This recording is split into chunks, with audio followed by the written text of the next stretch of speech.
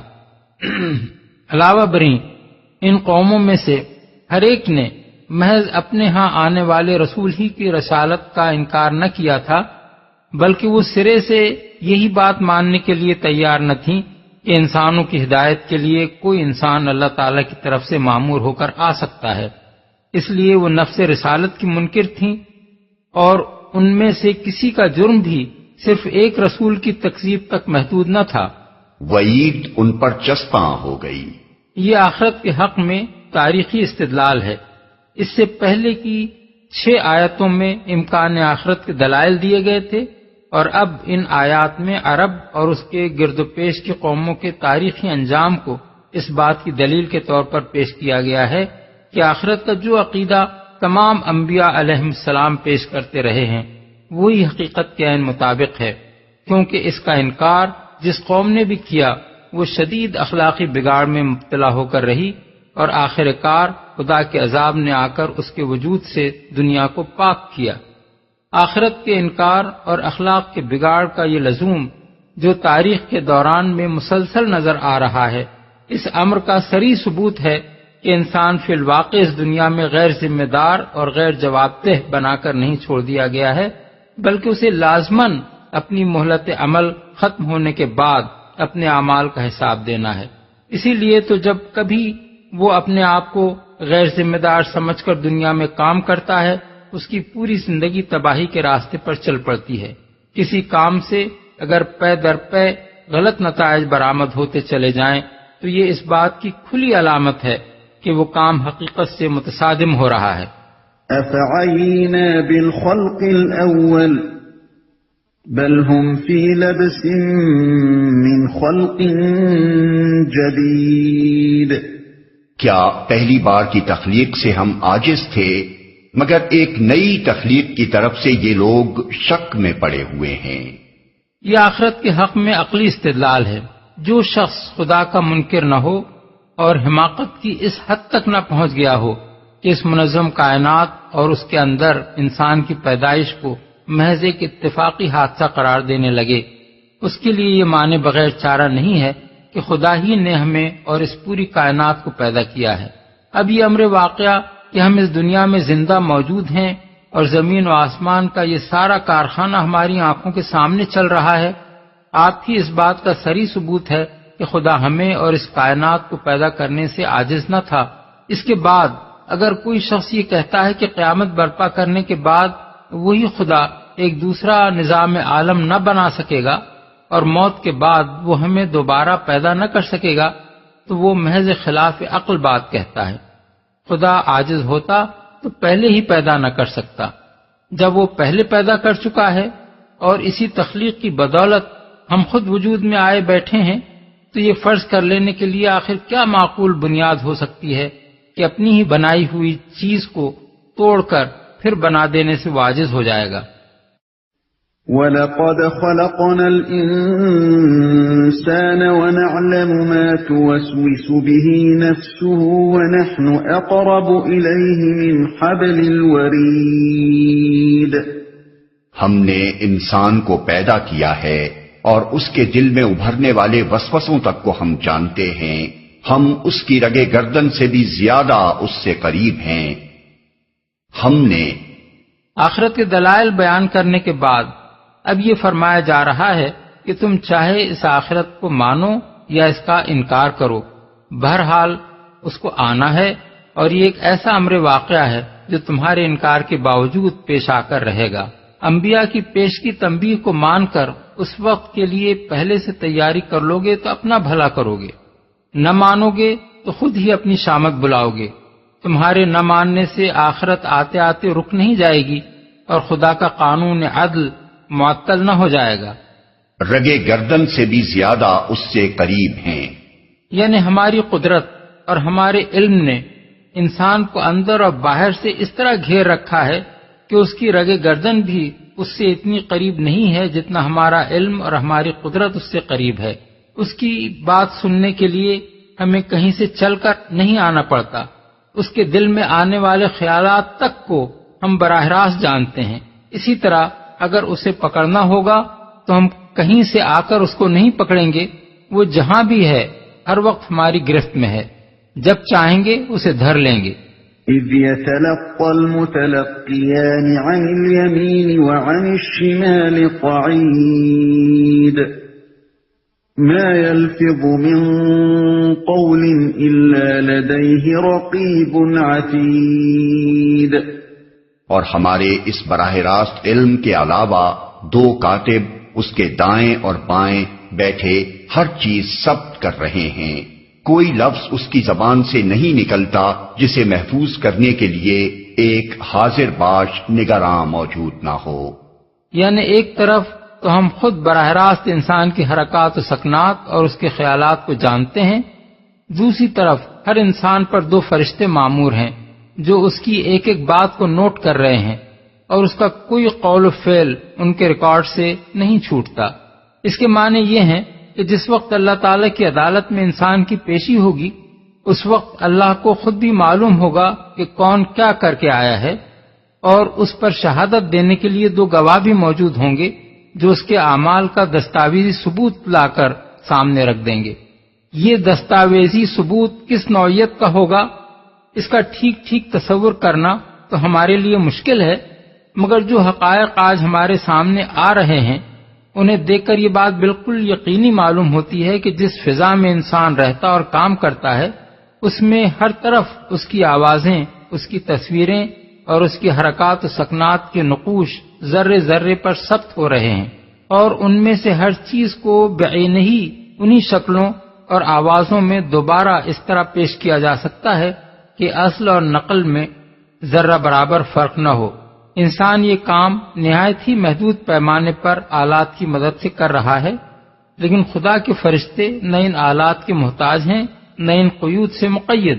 انسان کا اپنا جسم اور اس کے گرد و پیش کی ہر چیز ان کی ٹیپ اور ان کی فلم ہے، جس پر وہ ہر آواز اور ہر تصویر کو اس کی نازک ترین تفصیلات کے ساتھ جوں کی توں ثبت کر سکتے ہیں، اور قیامت کے روز آدمی کو اس کے اپنے کانوں سے، اس کی اپنی آواز میں اس کی وہ باتیں سنوا سکتے ہیں جو وہ دنیا میں کرتا تھا، اور اس کی اپنی آنکھوں سے اس کے اپنے تمام کرتوتوں کی چلتی پھرتی تصویریں دکھا سکتے ہیں جن کی صحت سے انکار کرنا اس کے لیے ممکن نہ رہے۔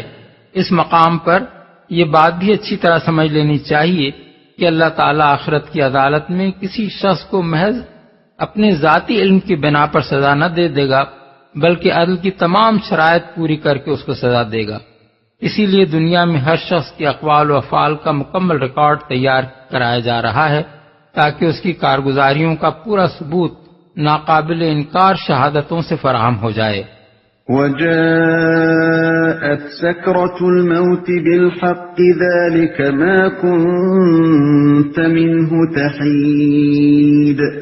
پھر دیکھو وہ موت کی جانکنی حق لے کر آ پہنچی، یہ وہی چیز ہے جس سے تو بھاگتا تھا۔ موت کی جانکنی حق لے کر آ پہنچی۔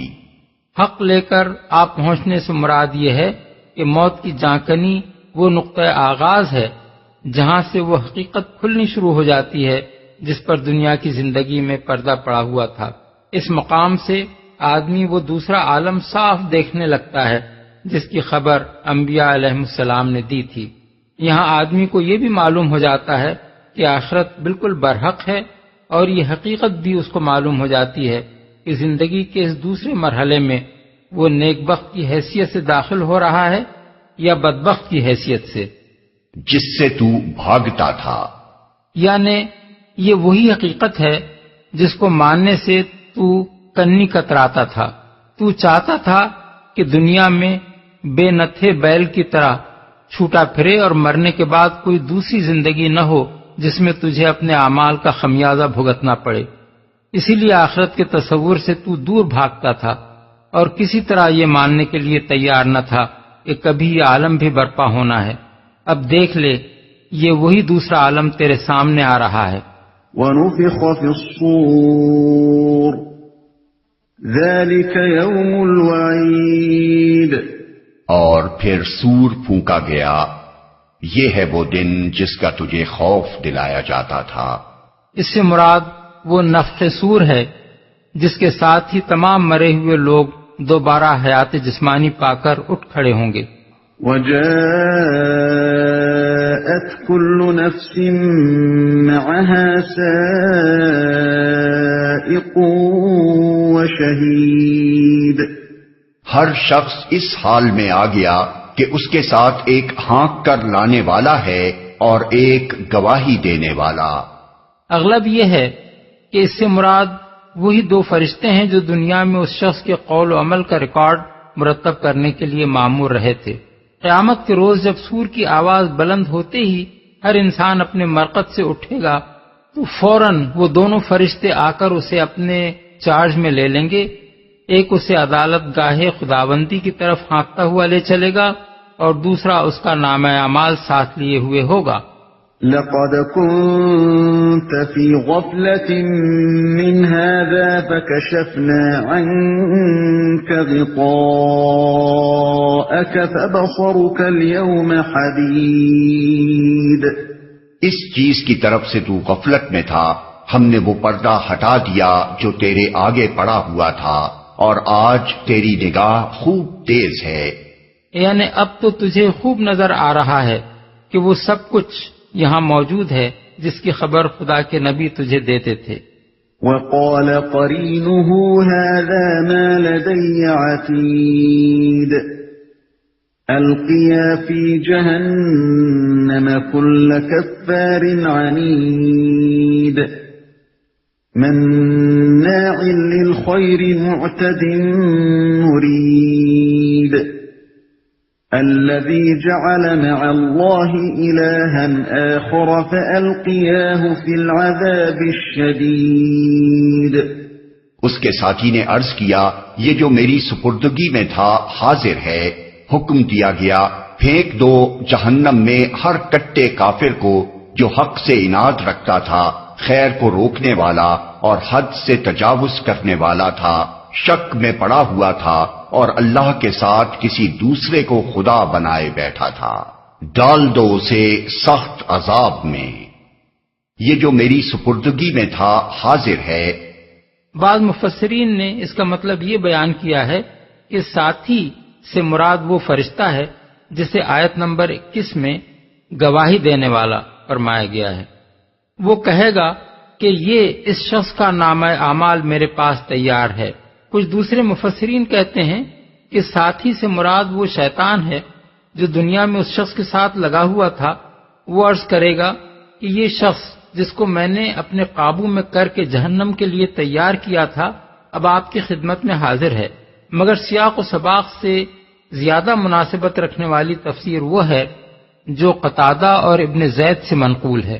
وہ کہتے ہیں کہ ساتھی سے مراد ہانک کر لانے والا فرشتہ ہے اور وہی عدالت الہی میں پہنچ کر عرض کرے گا کہ یہ شخص جو میری سپردگی میں تھا سرکار کی پیشی میں حاضر ہے۔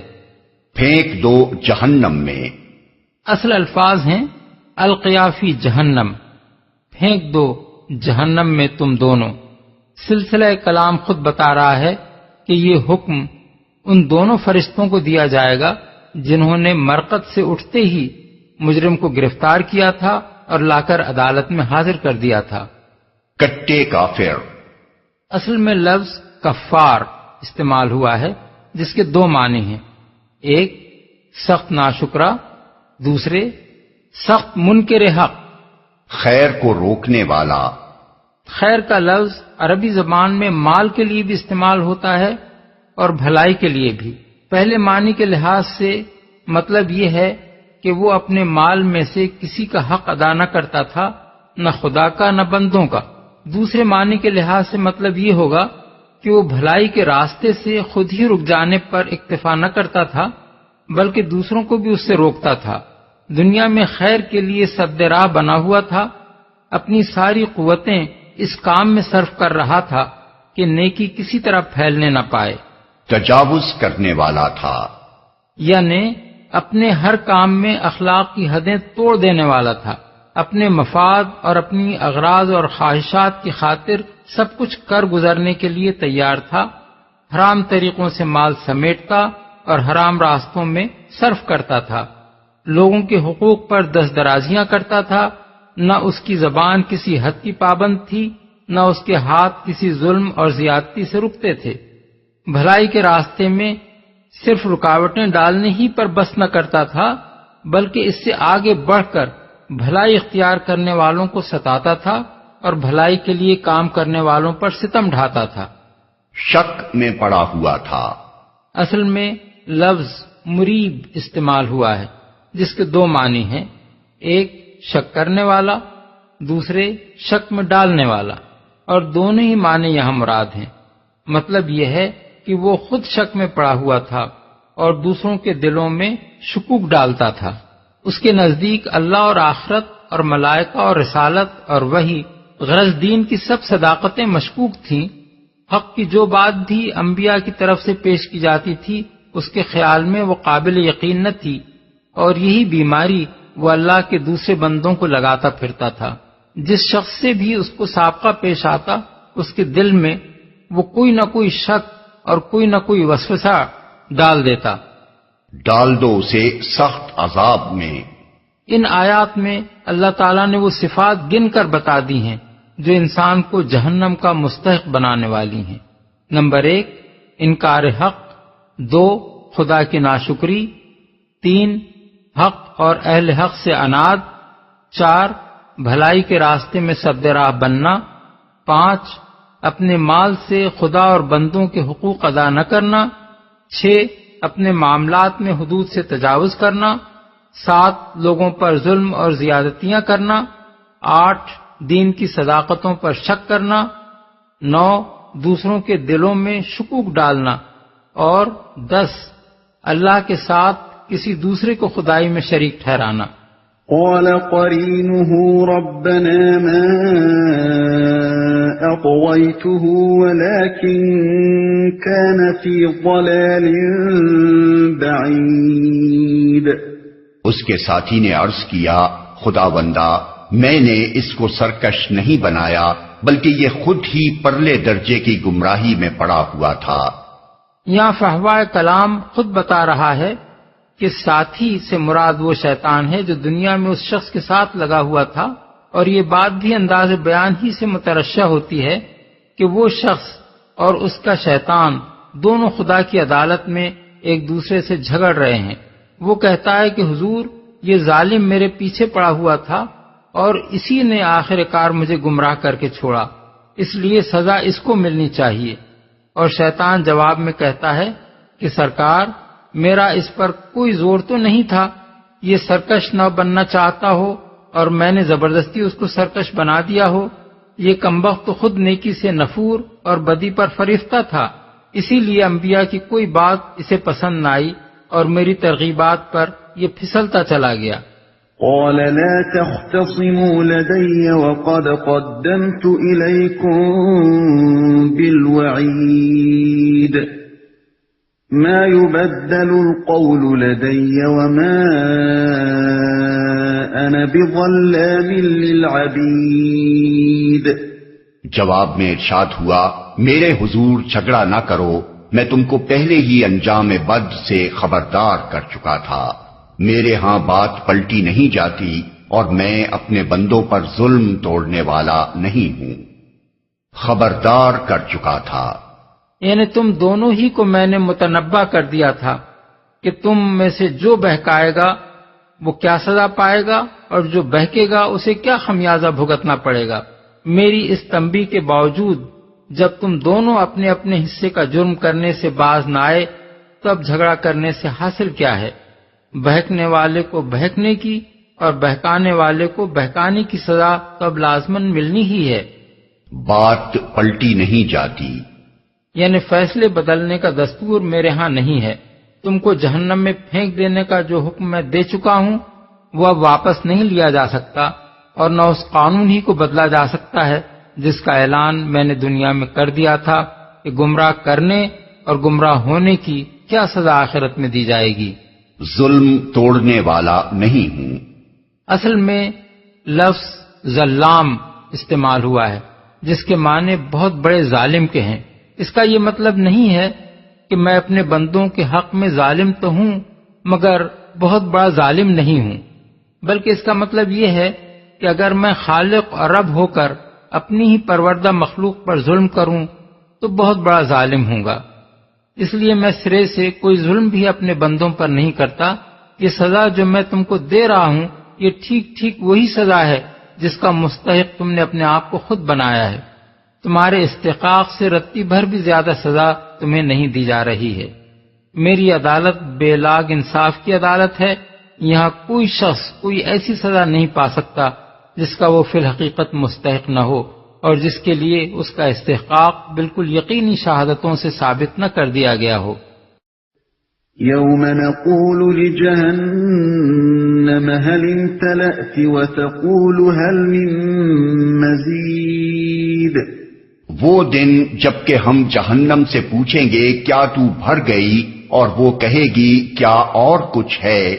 اس کے دو مطلب ہو سکتے ہیں، ایک یہ کہ میرے اندر اب مزید آدمیوں کی گنجائش نہیں ہے، دوسرے یہ کہ اور جتنے مجرم بھی ہیں انہیں لے آئیے۔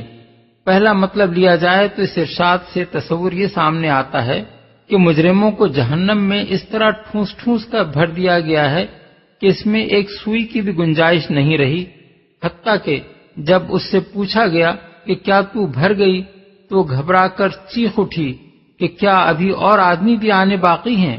دوسرا مطلب لیا جائے تو یہ تصور ذہن میں پیدا ہوتا ہے کہ جہنم کا غیظ اس وقت مجرموں پر کچھ اس بری طرح بھڑکا ہوا ہے کہ وہ حل میں مزید کا مطالبہ کیے جاتی ہے اور چاہتی ہے کہ آج کوئی مجرم اس سے چھوٹنے نہ پائے۔ یہاں یہ سوال پیدا ہوتا ہے کہ جہنم سے اللہ تعالیٰ کے اس خطاب اور اس کے جواب کی نوعیت کیا ہے؟ کیا یہ محض مجازی کلام ہے یا فی الواقع جہنم کوئی ذی روح اور ناطق چیز ہے جسے مخاطب کیا جا سکتا ہو اور وہ بات کا جواب دے سکتی ہو؟ اس معاملے میں در حقیقت کوئی بات قطعیت کے ساتھ نہیں کہی جا سکتی۔ ہو سکتا ہے کہ یہ مجازی کلام ہو اور محض صورتحال کا نقشہ کھینچنے کے لیے جہنم کی کیفیت کو سوال و جواب کی شکل میں بیان کیا گیا ہو۔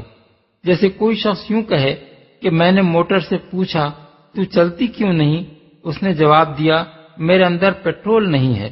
لیکن یہ بات بھی بالکل ممکن ہے کہ یہ کلام مبنی بر حقیقت ہو، اس لیے کہ دنیا کی جو چیزیں ہمارے لیے جامد و صامت ہیں ان کے متعلق ہمارا یہ گمان کرنا درست نہیں ہو سکتا کہ وہ ضرور اللہ تعالیٰ کے لیے بھی ویسی ہی جامد و صامت ہوں گی۔ خالق اپنی ہر مخلوق سے کلام کر سکتا ہے اور اس کی ہر مخلوق اس کے کلام کا جواب دے سکتی ہے، خواہ ہمارے لیے اس کی زبان کتنی ہی ناقابل فہم ہو۔ وَأُزْلِفَتِ الْجَنَّةُ لِلْمُتَّقِينَ غَيْرَ بَعِيدٍ، اور جنت متقین کے قریب لے آئی جائے گی، کچھ بھی دور نہ ہوگی۔ یعنی جو ہی کسی شخص کے متعلق اللہ تعالیٰ کی عدالت سے یہ فیصلہ ہوگا کہ وہ متقی اور جنت کا مستحق ہے، فی الفور وہ جنت کو اپنے سامنے موجود پائے گا۔ وہاں تک پہنچنے کے لیے اسے کوئی مسافت طے نہیں کرنی پڑے گی کہ پاؤں سے چل کر یا کسی سواری میں بیٹھ کر سفر کرتا ہوا وہاں جائے اور فیصلے کے وقت اور دخول جنت کے درمیان کوئی وقفہ ہو، بلکہ ادھر فیصلہ ہوا اور ادھر متقی جنت میں داخل ہو گیا۔ گویا وہ جنت میں پہنچایا نہیں گیا ہے بلکہ خود جنت ہی اٹھا کر اس کے پاس لے آئی گئی ہے۔ اس سے کچھ اندازہ کیا جا سکتا ہے کہ عالم آخرت میں زمان و مکان کے تصورات ہماری اس دنیا کے تصورات سے کس قدر مختلف ہوں گے۔ جلدی اور دیر اور دوری اور نزدیکی کہ وہ سارے مفہومات وہاں بے معنی ہوں گے جن سے ہم اس دنیا میں واقف ہیں۔ هذا ما توعدون لكل أواب حفيظ من خشي الرحمن بالغيب وجاء بقلب منيب ادخلوها بسلام ذلك يوم الخلود۔ ارشاد ہوگا یہ ہے وہ چیز جس کا تم سے وعدہ کیا جاتا تھا ہر اس شخص کے لیے جو بہت رجوع کرنے والا اور بڑی نگہداشت کرنے والا تھا۔ جو بے دیکھے رحمان سے ڈرتا تھا اور جو دلے گرویدہ لیے ہوئے آیا ہے، داخل ہو جاؤ جنت میں سلامتی کے ساتھ، وہ دن حیات ابدی کا دن ہوگا، بہت رجوع کرنے والا۔ اصل میں لفظ اواب استعمال ہوا ہے جس کا مفہوم بہت وسیع ہے۔ اس سے مراد ایسا شخص ہے جس نے نافرمانی اور خواہشات نفس کی پیروی کا راستہ چھوڑ کر طاعت اور اللہ کی رضا جوئی کا راستہ اختیار کر لیا ہو، جو ہر اس چیز کو چھوڑ دے جو اللہ کو ناپسند ہے اور ہر اس چیز کو اختیار کرے جو اللہ کو پسند ہے، جو راہ بندگی سے ذرا قدم ہٹتے ہی گھبرا اٹھے اور توبہ کر کے بندگی کی راہ پر پلٹ آئے، جو کثرت سے اللہ کو یاد کرنے والا اور اپنے تمام معاملات میں اس کی طرف رجوع کرنے والا ہو۔ نگہداشت کرنے والا تھا۔ اصل میں لفظ حفیظ استعمال ہوا ہے جس کے معنی ہے حفاظت کرنے والا۔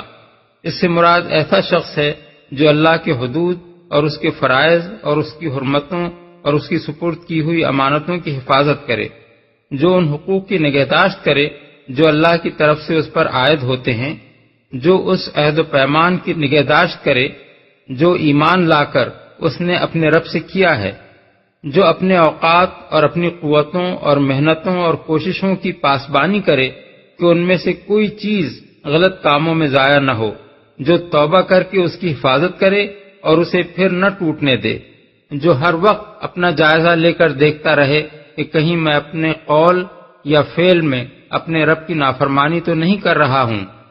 رحمان سے ڈرتا تھا، یعنی باوجود اس کے کہ رحمان اس کو کہیں نظر نہ آتا تھا اور اپنے حواس سے کسی طرح بھی وہ اس کو محسوس نہ کر سکتا تھا، پھر بھی وہ اس کی نافرمانی کرتے ہوئے ڈرتا تھا۔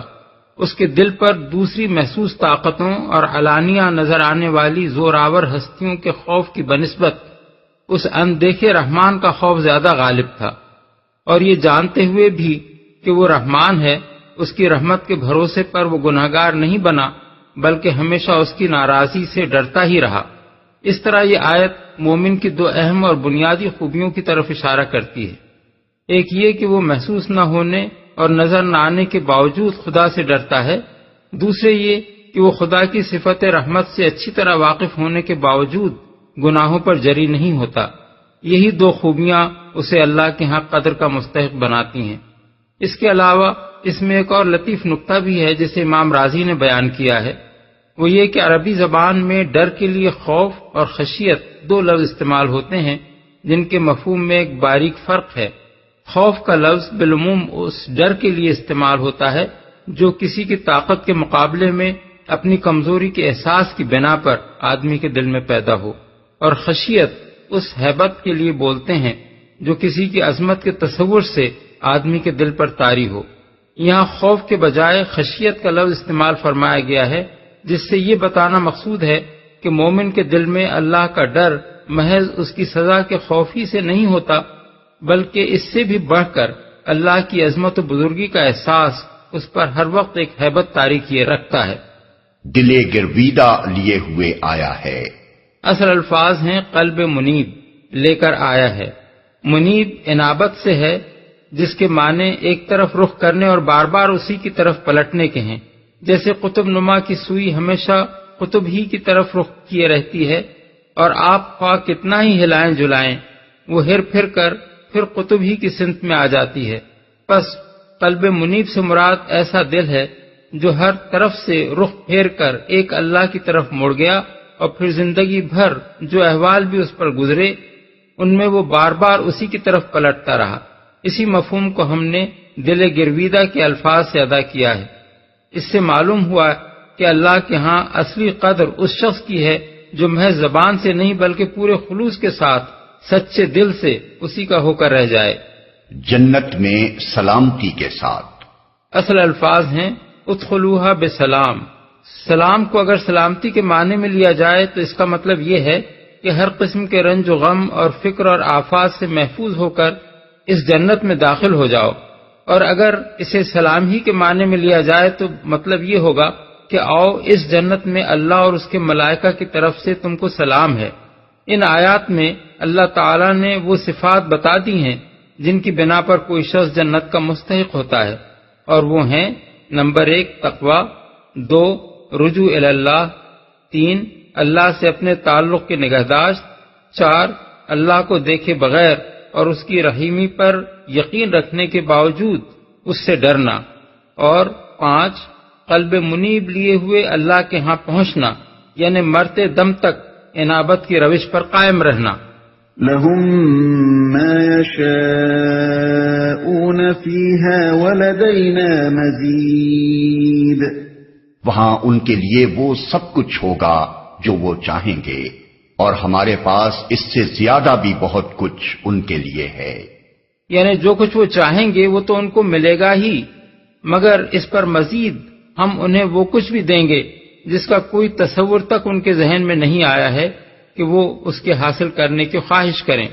وَكَمْ أَهْلَكْنَا قَبْلَهُمْ مِنْ قَرْنٍ هُمْ أَشَدُّ مِنْهُمْ بَطْشًا فَنَقَّبُوا فِي الْبِلَادِ هَلْ مِنْ مَحِيصٍ إِنَّ فِي ذَلِكَ لَذِكْرَى لِمَنْ كَانَ لَهُ قَلْبٌ أَوْ أَلْقَى السَّمْعَ وَهُوَ شَهِيدٌ۔ ہم ان سے پہلے بہت سی قوموں کو ہلاک کر چکے ہیں جو ان سے بہت زیادہ طاقتور تھیں، اور دنیا کے ملکوں کو انہوں نے چھان مارا تھا، پھر کیا وہ کوئی جائے پناہ پا سکے؟ اس تاریخ میں عبرت کا سبق ہے ہر اس شخص کے لیے جو دل رکھتا ہو یا جو توجہ سے بات کو سنے۔ چھان مارا تھا یعنی صرف اپنے ملک ہی میں وہ زور آور نہ تھیں بلکہ دنیا کے دوسرے ملکوں میں بھی وہ جا گھسی تھیں، اور ان کی طاقت کا سلسلہ روئے زمین پر دور دور تک پہنچا ہوا تھا۔ کوئی جائے پناہ پا سکے، یعنی جب خدا کی طرف سے ان کی پکڑ کا وقت آیا تو کیا ان کی وہ طاقت ان کو بچا سکی، اور کیا دنیا میں پھر کہیں ان کو پناہ مل سکی؟ اب آخر تم کس بھروسے پر یہ امید رکھتے ہو کہ خدا کے مقابلے میں بغاوت کر کے تمہیں کہیں پناہ مل جائے گی؟ جو توجہ سے بات کو سنے۔ بالفاظ دیگر، جو یا تو خود اپنی گرہ کی اتنی عقل رکھتا ہو کہ صحیح بات سوچے، یا نہیں تو غفلت و تعصب سے اتنا پاک ہو کہ جب دوسرا کوئی شخص اسے حقیقت سمجھائے تو وہ کھلے کانوں سے اس کی بات سنے، یہ نہ ہو کہ سمجھانے والے کی آواز کان کے پردے پر سے گزر رہی ہے اور سننے والے کا دماغ کسی اور طرف مشغول ہے۔ وَلَقَدْ خَلَقْنَا السَّمَاوَاتِ وَالْأَرْضَ وَمَا بَيْنَهُمَا فِي 6 أَيَّامٍ وَمَا مَسَّنَا مِن لُغُوبٍ۔ ہم نے زمین اور آسمانوں کو اور ان کے درمیان کی ساری چیزوں کو 6 دنوں میں پیدا کر دیا، اور ہمیں کوئی تکان لاحق نہ ہوئی۔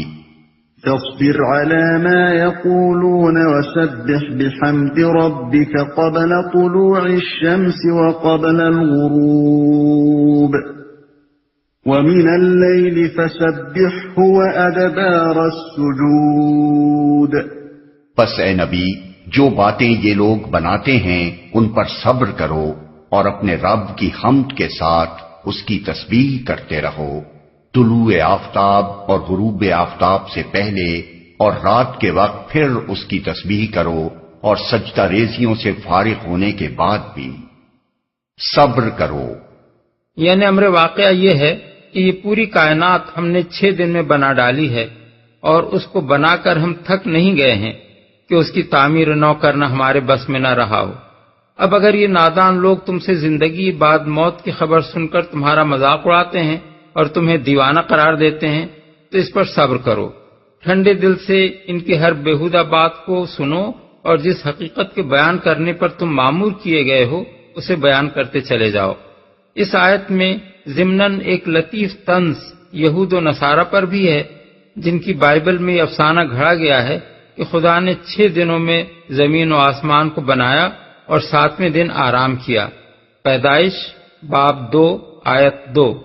اگرچہ اب مسیحی پادری اس بات سے شرمانے لگے ہیں اور انہوں نے کتاب مقدس کے اردو ترجمے میں آرام کیا کو فارغ ہوا سے بدل دیا ہے، مگر کنگ جیمز کی مستند انگریزی بائبل میں and he rested on the 7th day کے الفاظ صاف موجود ہیں، اور یہی الفاظ اس ترجمے میں بھی پائے جاتے ہیں جو 1954 میں یہودیوں نے فلیڈلفیا سے شائع کیا ہے۔ عربی ترجمے میں بھی فاستراح فی الیوم السابع کے الفاظ ہیں۔ سجدہ ریزیوں سے فارغ ہونے کے بعد بھی یہ ہے وہ ذریعہ جس سے آدمی کو یہ طاقت حاصل ہوتی ہے کہ دعوت حق کی راہ میں اسے خواہ کیسے ہی دل شکن اور روح فرسا حالات سے سابقہ پیش آئے اور اس کی کوششوں کا خواہ کوئی ثمرہ بھی حاصل ہوتا نظر نہ آئے، پھر بھی وہ پورے عزم کے ساتھ زندگی بھر کلمہ حق بلند کرنے اور دنیا کو خیر کی طرف بلانے کی سعی جاری رکھے۔ رب کی حمد اور اس کی تسبیح سے مراد یہاں نماز ہے، اور جس مقام پر بھی قرآن میں حمد و تسبیح کو خاص اوقات کے ساتھ مخصوص کیا گیا ہے وہاں اس سے مراد نماز ہی ہوتی ہے۔ طلوع آفتاب سے پہلے فجر کی نماز ہے، غروب آفتاب سے پہلے 2 نمازیں ہیں، ایک ظہر دوسری عصر، رات کے وقت مغرب اور عشاء کی نمازیں ہیں، اور تیسری تہجد بھی رات کی تسبیح میں شامل ہے۔ رہی وہ تسبیح جو سجود سے فارغ ہونے کے بعد کرنے کی ہدایت فرمائی گئی ہے تو اس سے مراد ذکر بعد الصلاۃ بھی ہو سکتا ہے اور فرض کے بعد نفل ادا کرنا بھی۔ حضرت عمر، حضرت علی، حضرت حسن بن علی، حضرات ابو ہریرہ، ابن عباس، شعبی، مجاہد، اکرمہ، حسن بصری، قتادہ، ابراہیم نخعی اور اوزاعی اس سے مراد نماز مغرب کے بعد کی 2 رکعتیں لیتے ہیں۔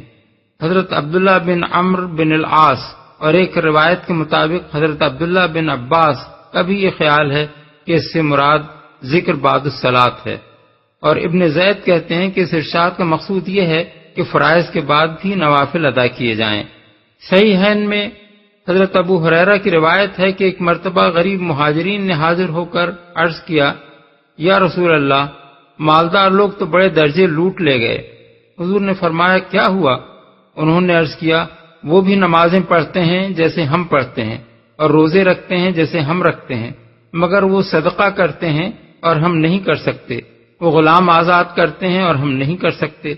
رسول اللہ صلی اللہ علیہ وسلم نے فرمایا، کیا میں تمہیں ایسی چیز بتاؤں جسے اگر تم کرو تو تم دوسرے لوگوں سے بازی لے جاؤ گے، بجز ان کے جو وہی عمل کریں جو تم کرو گے؟ وہ عمل یہ ہے کہ تم ہر نماز کے بعد 33 مرتبہ سبحان اللہ، الحمدللہ اور اللہ اکبر کہا کرو۔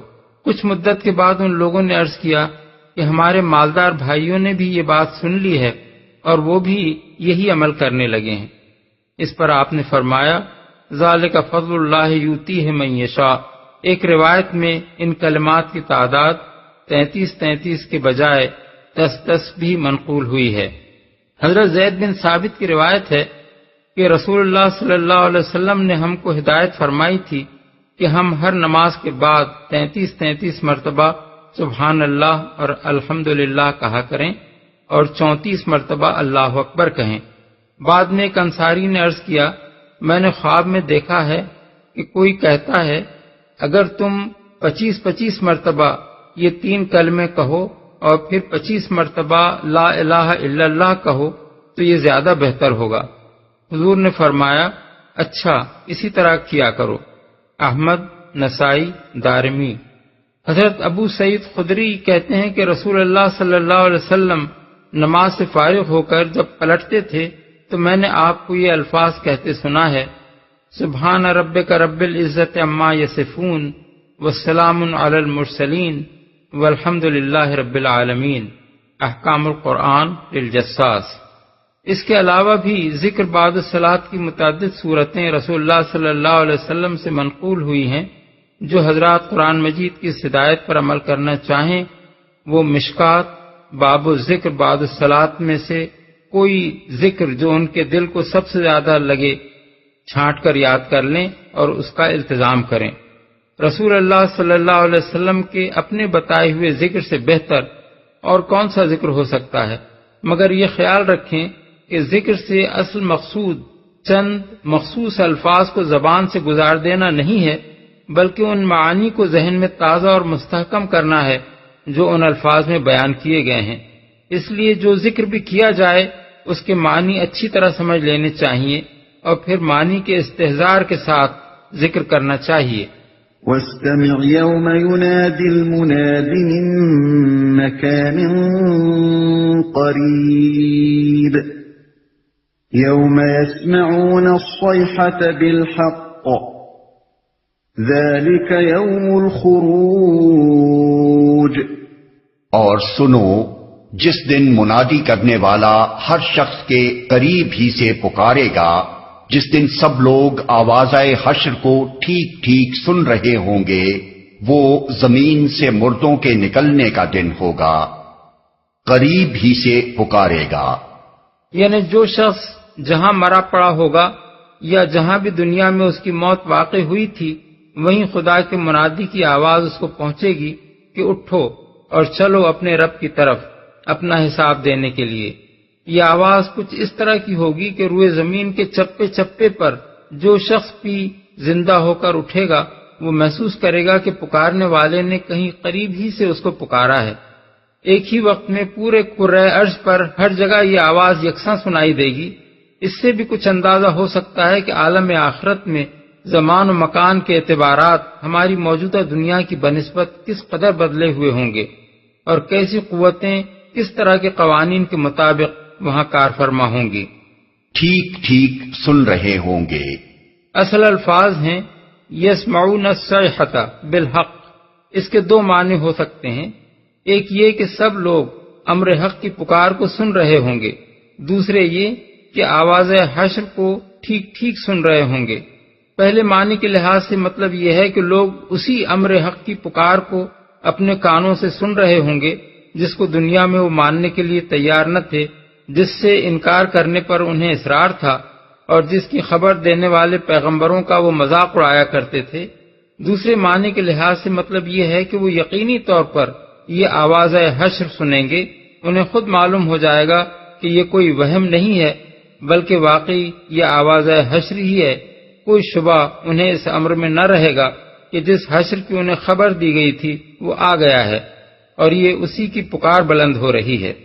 إنا نحن نحيي ونميت وإلينا المصير يوم تشقق الأرض عنهم سراعا ذلك حشر علينا يسير ہم ہی زندگی بخشتے ہیں اور ہم ہی موت دیتے ہیں اور ہماری ہی طرف اس دن سب کو پلٹنا ہے جب زمین پھٹے گی اور لوگ اس کے اندر سے نکل کر تیز تیز بھاگے جا رہے ہوں گے۔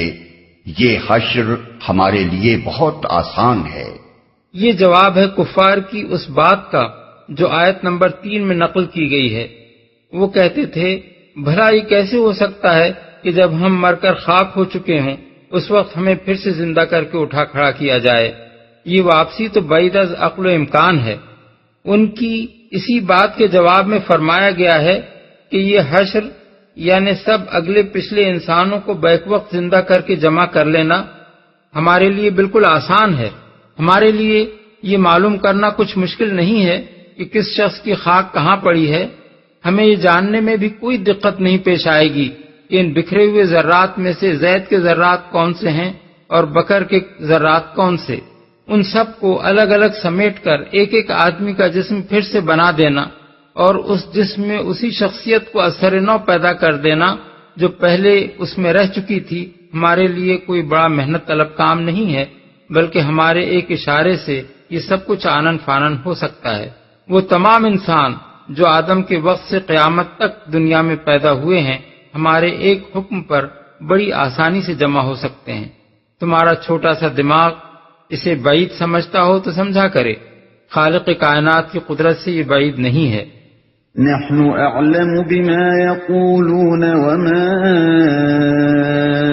انت عليهم بجبار فذكر بالقرآن من يخاف وعيد۔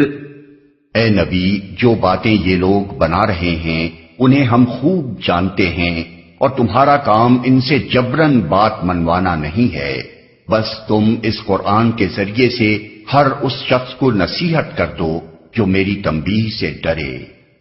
ہم خوب جانتے ہیں۔ اس فقرے میں رسول اللہ صلی اللہ علیہ وسلم کے لیے تسلی بھی ہے اور کفار کے لیے دھمکی بھی۔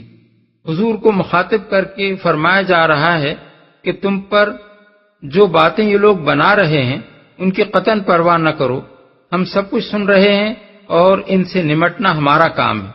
کفار کو متنبہ کیا جا رہا ہے کہ ہمارے نبی پر جو فقرے تم کس رہے ہو وہ تمہیں بہت مہنگے پڑیں گے۔ ہم خود ایک ایک بات سن رہے ہیں اور اس کا خمیازہ تمہیں بھگتنا پڑے گا۔ جو میری تنبیہ سے ڈرے۔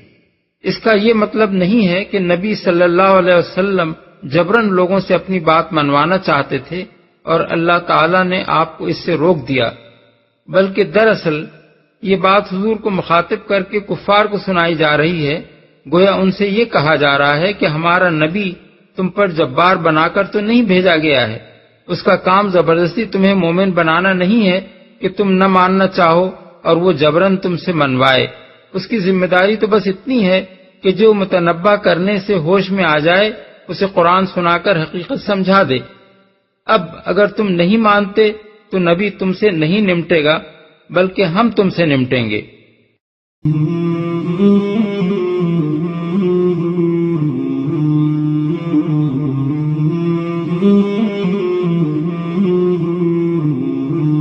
مولاي صل وسلم دائما أبدا على حبيبك خير الخلق كلهم مولاي صل وسلم